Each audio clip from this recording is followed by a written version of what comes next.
Hi, and welcome to this lesson on ratios and proportions. And again, a special welcome to the students from Mr. Ason's math class joining us today. In this example, we're going to take a look at a word problem, and we're going to look at how to convert that word problem into a mathematical equation that we can then solve. So let's take a look at our word problem. It says, if 2 cups of flour makes 3 loaves of bread, how many cups of flour is needed to make 12 loaves of bread? So one good tip whenever you're dealing with ratios and proportions, you can oftentimes tell if a question is asking you to set up a proportion, which is simply 2 fractions set equal to each other. And if you have a question on what a ratio is or what a proportion is, then you can take a look at Ratios and Proportions Part 1, where we explain some of those concepts. But if you look at this question, we see that we have the number 2, the number 3, and the number 12. And then we're being asked for one more number. We're being asked how many cups of flour is needed to make 12 loaves of bread.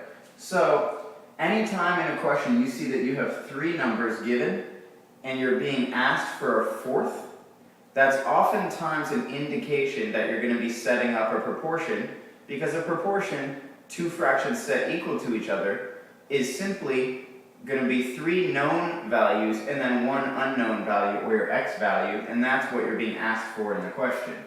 In this case, our x value is going to be for the cups of flour needed to make the 12 loaves of bread. Now, the second key in setting up a proportion from a word problem is just making sure that you align the proper units with each other in the proportion. And you can do this vertically or horizontally. So we'll take a look at an example of that here. 2 cups of flour makes 3 loaves of bread. So there are 2 cups of flour per 3 loaves of bread. So that's going to be 1 fraction in our proportion. And then they say how many cups of flour. When they ask how many, you want that to be represented by your variable. In this case, we'll use x. So how many cups of flour? This part will be x. That's what we're solving for. And just so we still see what units we're dealing with, that's x cups of flour is needed to make 12 loaves of bread. So if we look, we can see that in our proportion we have cups over loaves and cups over loaves. So the proper units are aligned with each other, and that lets you know that you've set up your proportion correctly.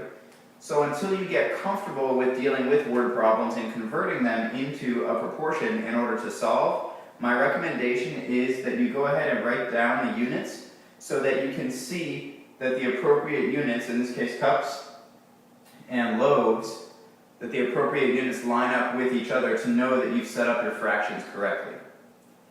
From here, we're going to go ahead and solve, and whenever we have 2 fractions set equal, something we want to do is cross multiply.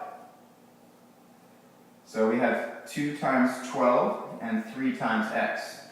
3 times x would give us 3x, and 2 times 12 gives us 24. And when we divide both sides by 3,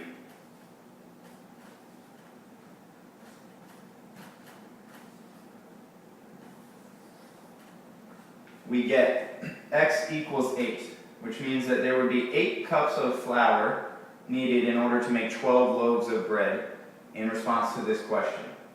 If you'd like to see more topics covered, please feel free to leave us a comment in the comment section about what you'd like to see mentioned and what problems you'd like to see us do.